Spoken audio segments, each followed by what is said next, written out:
Little more than a month ago, UK Prime Minister Theresa May shocked pretty much everyone by calling a snap election when previously she said she wasn't going to. It looked good for her back then though, seemingly on track for a landslide victory. But things have not quite panned out how Theresa May would have hoped. And as voters head to the polls tonight, the result in the UK is far from a sure thing. With his take on the race, Professor Robert Patman is with us this morning. Good morning. Good morning, Jack. When Theresa May announced the snap election, she was ahead by miles. Today, though, the polls have her only a few points ahead of Labour's Jeremy Corbyn. What do you put that down to? I think several things. I think Theresa May has run a poor campaign. She called a snap election but refused to debate with her political opponents, including Jeremy Corbyn, on this precise issue. And I think Mr Corbyn has probably fought a reasonable campaign. He's exceeded expectations. The expectations of him were low.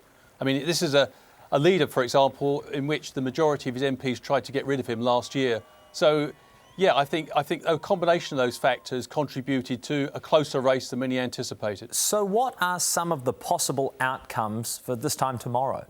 Well, I personally think May is still got the edge. I wouldn't be surprised if she finishes with a 5 or 7% edge at the end of the result. But there are, theoretically, if the momentum that Corbyn seems to have demonstrated in the last 2 weeks continues, you could envisage the Conservatives with a reduced majority or even a Conservative minority government or a Labour-led minority government.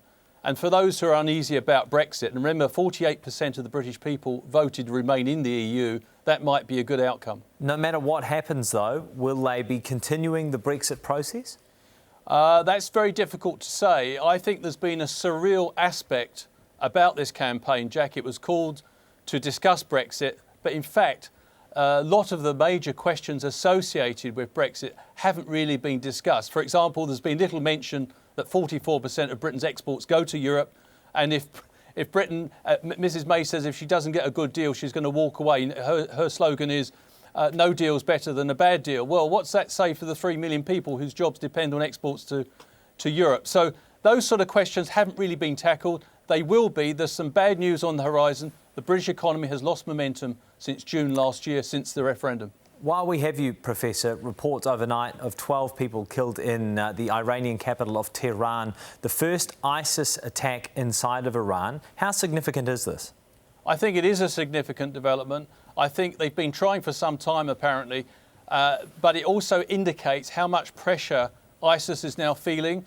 Their stronghold in Syria, Raqqa, is now under pressure from rebels. And so it seems that the anti-ISIS coalition is definitely whittling away the territorial position. And what we can expect is ISIS to lash out against Iran, which is seen as its adversary, and also those countries like Britain, like France, Germany, etc., who are part of the anti-ISIS coalition.